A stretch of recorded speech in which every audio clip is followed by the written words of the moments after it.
which is this guy. I want to start with a demonstration here, and hopefully you see this in a moment.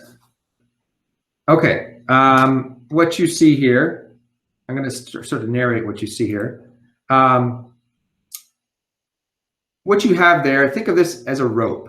The black sort of thing is a rope, and the red is the incoming wave. There's someone on the end, you can't see them, but they're moving that rope up and down. And on the right side there in a second here, you're going to see that that right side is fixed.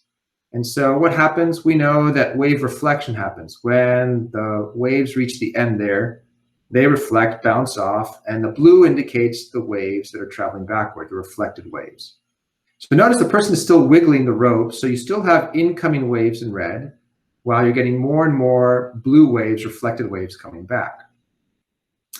And as we've talked about previously, what do waves do? Well, they interfere with each other when they arrive at the same spot, place, in a medium. This particular interference has some very interesting properties, and I just want to pause this for a second and point out a few of them. There we go. Okay, so I want to point out that in real life, what you would be seeing is actually this. Okay, and let me just, so you wouldn't see the red or the blue. Those are kind of behind the scenes, so to speak. You would just see the rope swinging up and down like this. And if we were actually in the classroom, I could actually show this to you. I could use a quilt string, and I've done that in the past. What I want you to note is on this rope, there are certain spots that aren't moving, okay? And notice wherever there's an N, those are spots that seem to be not moving. And then there are other spots denoted with a little A symbol, which seem to be going from maximum crest to maximum trough, crest, trough, crest, trough. And what this is a special case of wave superposition or wave interference. It's special in the sense that what it creates is something called a standing wave. And the reason it's called a standing wave is because, as you notice, if I just look at the black again, it looks like the wave is actually just kind of standing in place with certain spots moving back and forth while other spots are fixed. But in fact, what is happening behind the scenes is you have two or more traveling waves that are just interfering with each other in a special way that creates this sort of standing wave effect with those regions of a lot of movement and other regions of no movement. Okay, keep this visual in mind. I'm going to go back to my slides because I want to talk a little bit more about standing waves. What is a standing wave? A standing wave is a phenomenon where we have two or more traveling waves that interfere in a special way to produce something we call nodes and antinodes. And that GIF you see up there is just kind of another, I don't know if it's called GIF or GIF. I've never understood that. Anyway, that's another thing, another just way of visualizing this. What is a node? A node is a region in a standing wave where the medium experiences only destructive interference. In other words, those spots, these spots here that I'm circling in red, you're always getting crest meeting trough in some ways. So that is experiencing completely destructive interference, that one extreme of wave superposition we talked about last time. We then also have those other regions. Remember, these were denoted with an N, and then these other regions were A. What is the opposite of something? If something is not a node, it is an antinode. Okay, and so the antinodes are regions in a standing wave pattern where the medium oscillates between the extreme moments of maximum constructive interference. Again, if you look at those regions that I've labeled with an A, they're going from crest to trough, back and forth. And this has profound implications for the way we view and experience the world, especially music, for example, is one example. And we're going to talk about that here. So, again, as usual, I'm going to keep flipping slides, but I just wanted to mention again that there are ways to, I put the slides up last night on the blog. So if you feel like you're, if I'm going too quickly, you can always pull that up on a device that you have and kind of go back to those slides. Cameron asks, so are the node points stagnant because the waves are canceling out? Yes, exactly. The node points are stationary because every step along the way, every moment, the waves, the incoming and reflected waves are perfectly canceling each other out. All right, so ideally, and I know I didn't put this out till this morning, so my apologies, but if you haven't watched that 5-minute YouTube video, Standing Waves Part 1 demonstration, you would want to watch it maybe at the end of today. I normally do this in class with basically the equipment that I have in there, but obviously we can't do that. So this gentleman created a pretty good demonstration, I would say. In fact, his black background makes it really, and he's got also a high-speed camera, which I don't have. So take the time to watch that later on today if you haven't done so already. But we're going to press on with kind of explaining what happens here. Okay, so what we're going to talk about here is a pattern that the standing waves create when you have a string fixed at both ends. So the scenario here is like this. I have a string and I've fixed it at both ends. Okay, so if the ends are fixed, this is a node and this is a node. By the way, I'm going to walk through these steps here, then we're going to kind of figure out the overall pattern together. So it's not absolutely necessary that you copy down everything on the slide. If you want to, go ahead, if that helps you, but it's more important you just kind of track what I'm doing here. So notice if I have a node on both ends, then what is the simplest standing wave that can be set up? Well, if I have a node on each end, the simplest one is just going to have one antinode in the middle here. And if I draw that standing wave, it's going to look something like this. It's going to go up, and then it's going to come back down. I'm in trouble drawing. And then notice it is going to do it on same on the other side. I'm going to put this dotted because this middle part here is just going to flip-flop back and forth, crest to trough, crest to trough. So you could almost think of this as kind of like a jump rope. So we know the wave speed equation, right? The wave speed equation is speed is frequency times wavelength. Okay. But the first question I want to ask you is this. If I look at this picture, and let's define this very carefully. This length of the string I'm calling L here, okay? The question I want to ask you is this. What is the relationship between the length of the string and the wavelength for this first standing wave? Another way I could ask the question is, how much of a wave do I have in that length? And I think the answer you can clearly see is in that length, I have 1/2 of a wave. Another way of thinking about it is how much further would I have to go? And let me just draw this out really quickly. How much further would I have to go to get a complete wave? If I were to draw it out like this in yellow, how many lengths have I gone? I've gone 2 lengths because I have to go a whole other length L. So in that first scenario, lambda, the wavelength, is equal to twice the length. And if the frequency is equal to speed over wavelength, then I can substitute that in and say F equals V over 2L. Okay? All right. So we know that that's the simplest standing wave pattern that can exist on, say, a string fixed at both ends. Let's go to the next scenario. Next scenario, I can create a different standing wave pattern on this string. If I flip my wrist a little more quickly, or whatever is causing the vibration moves at a quicker rate, I can create not only nodes at the end, also a node in the middle. And then between 2 nodes, there's always an antinode, right? So it would look like this. So when I draw this, I go node, I go up to antinode, back down to a node, because that's destructive interference, never moves, down here to this antinode, and then back up here. And the same can be drawn on this other side, just to kind of denote the fact that there is motion here at the antinodes.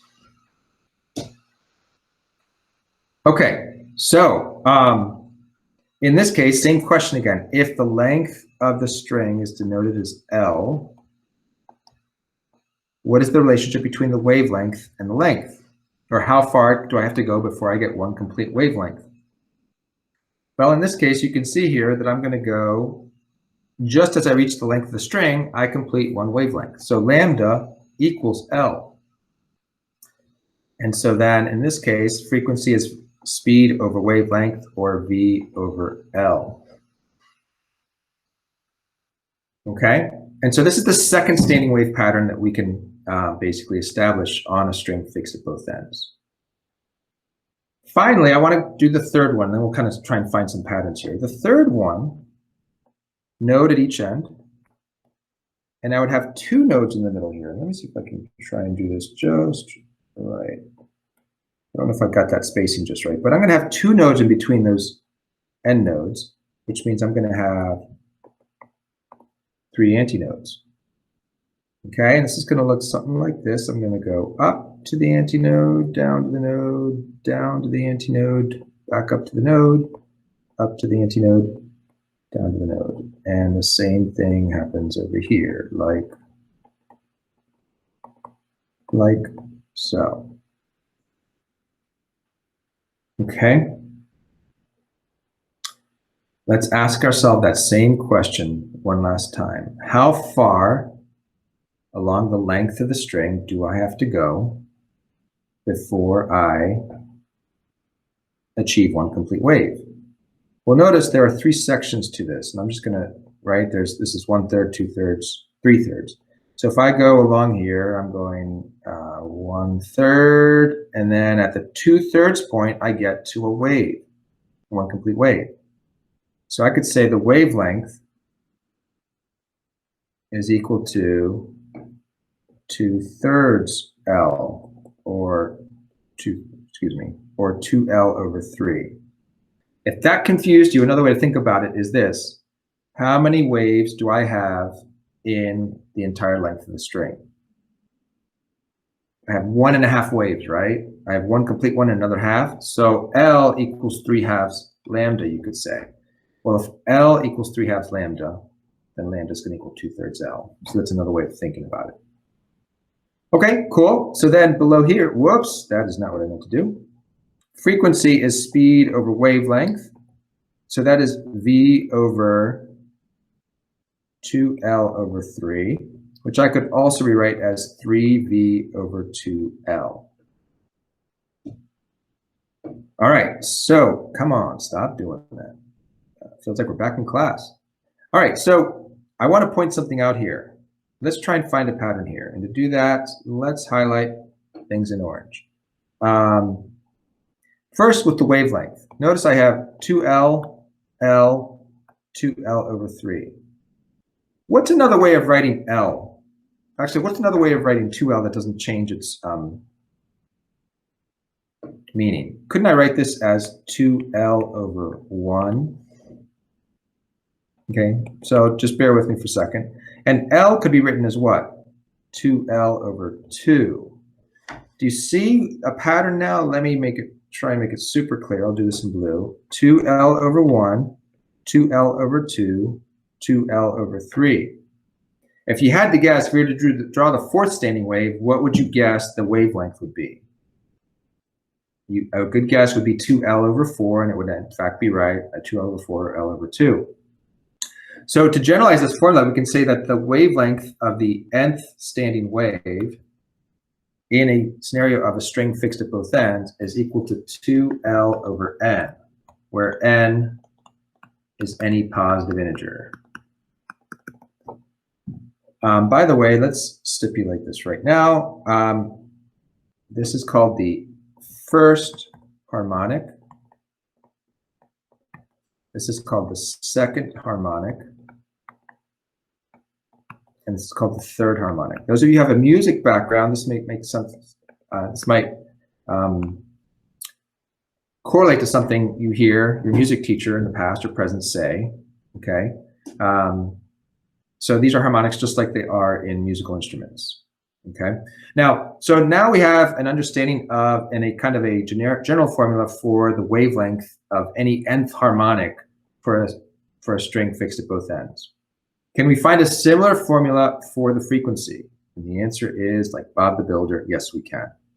Okay, so notice if I look at the frequency, V over 2L, and then this one, I'm going to rewrite it. The middle one, I'm going to rewrite it as 2V over 2L. Okay, and if I do that, and if you look at it in green, if you look at the things I've boxed in green, I have V over 2L, 2V over 2L, 3V over 2L. What would the next one be? You'd have to guess it'd be 4V over 2L, right? And indeed, you'd be correct. So if I want the frequency of the nth harmonic in this scenario, I can say that it is always V over 2L. and then we have n in there, where again, n is equal to any positive integer. Isn't that interesting? The other thing you can realize very quickly here is the second harmonic is twice the frequency of the first harmonic, and the third harmonic is 3 times the frequency of the first harmonic. Those of you, again, with musical background, that correlates to different octaves. Okay, so this is the pattern for a standing wave that when a string is fixed on both ends. Now, just so you know, if we were normally doing this in class, we would continue on and look at 2 other patterns, tubes, columns of air, with either fixed at one end or closed at one end or open at one end. We're not going to do that because I want to continue on here with our limited time. Just know we will revisit this again, especially those who are taking HL physics next year. But here's the cool thing. What applies to strings also does apply to columns of air. So if you think about instruments like clarinet, the flute, okay?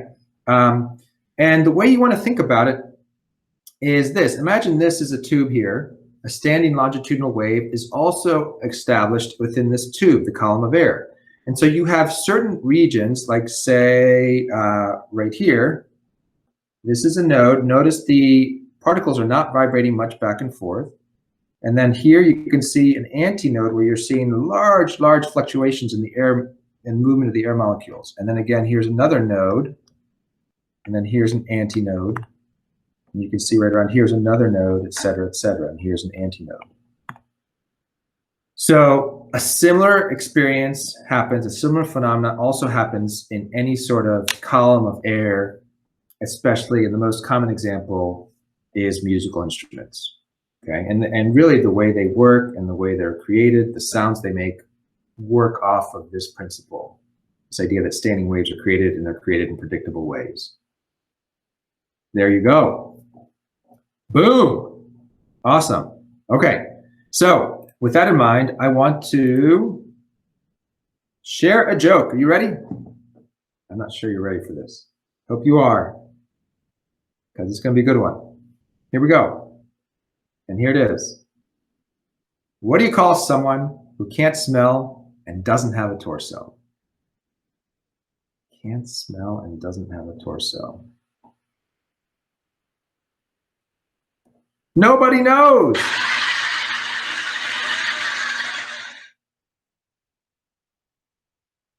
All right. There you go. Gotta admit, that's a pretty good one. Okay, I want to look at another wave property. This is going to lead into your assignment for this week. What happens when we take a wave like light and it travels from one material, like let's say air, and into another material, like let's say water? Well, that's what you're going to look at this week, but I want to kind of give you a heads up. It's something we call refraction, okay? And refraction has to do with the idea that we've discovered that waves, when they travel from one medium to another, at an angle, the waves will bend. They will shift direction, okay? Now, why they shift direction is not something I want to talk about right now.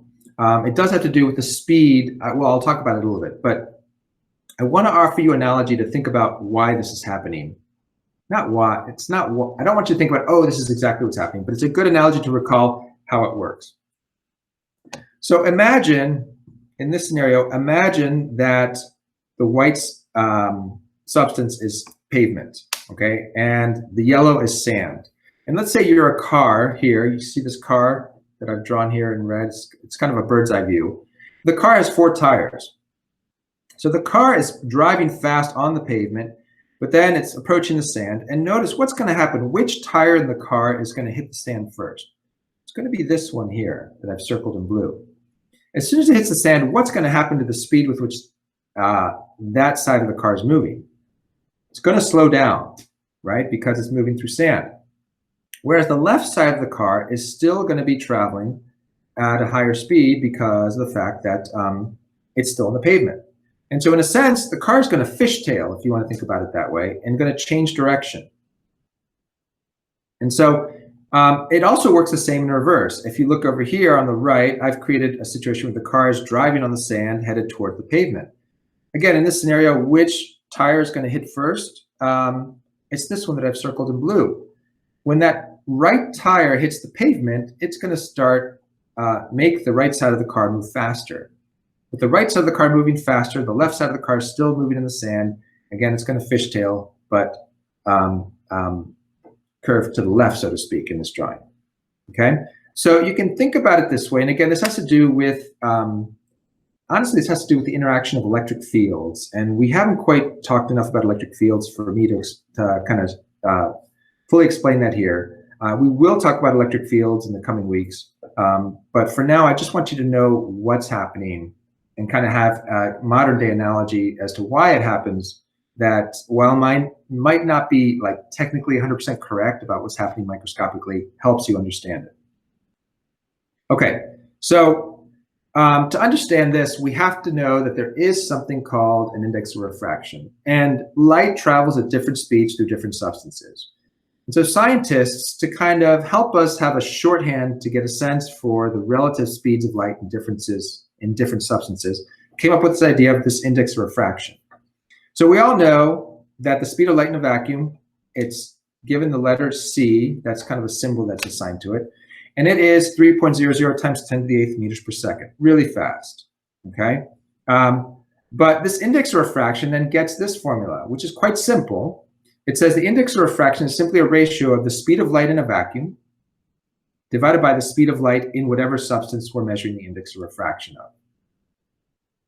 I'll say it again. And the index of refraction is the speed of light in a vacuum divided by V, which is the speed of light in that substance that we're measuring. So if you look here, here are some typical indices of refraction. Notice in a vacuum, we have 1. Air technically is something like 1.0009, I think, or 0.9, it might even be that. So air technically, light travels little more slowly in air than in a vacuum. But for our purposes, with our measurements, we're going to say it's 1.00. And notice there are some rough approximations of other ones, okay? So let's just do the sample problem really quickly to understand how this works. What is the speed of light in diamonds, okay? Or in diamonds that have that index of refraction. So index of refraction in diamonds equals C divided by the speed of light in diamonds. So I'm solving for the speed of light in diamonds. So just to do 2 quick math movements, I'm going to say this. Okay, and divide by both sides by the index of refraction. And I get that the speed of light in diamonds is going to be the speed of light in a vacuum divided by the index of refraction of diamonds. So when I plug in these numbers, you have your calculator handy. You can do this. You should do this. Let's see what you get. So I take 3.0 times 10 to the 8th, 3, 10 to the 8th, divided by 2.42.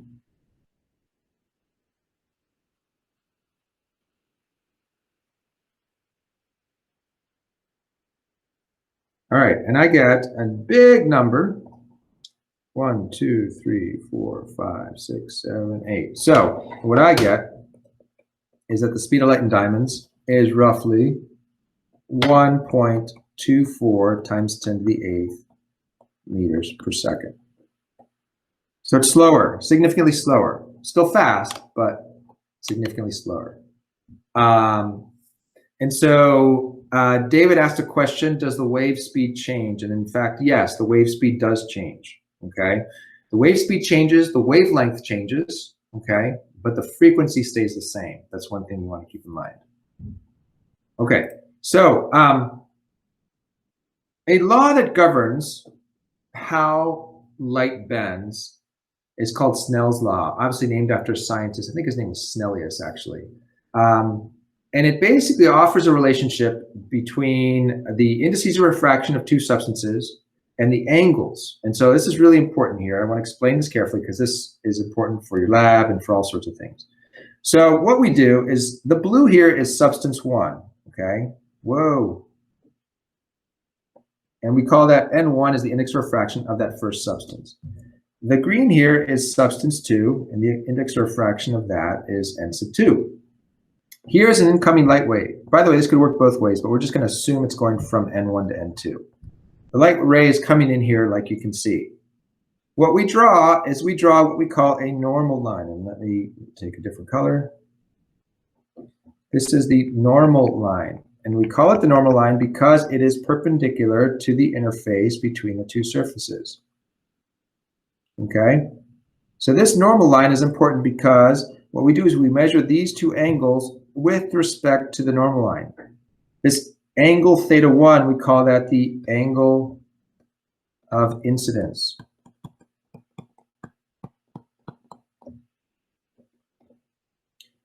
Okay, and theta 2 we call the angle of refraction. So what Snell's law says is if I take the index of refraction of the first substance, multiply it by the sine of the angle of incidence, that number will be equal to the index of refraction of the second substance times the sine of the refracted angle. And this is really awesome, really important, really useful, a lot of different ways. And it's something you're going to use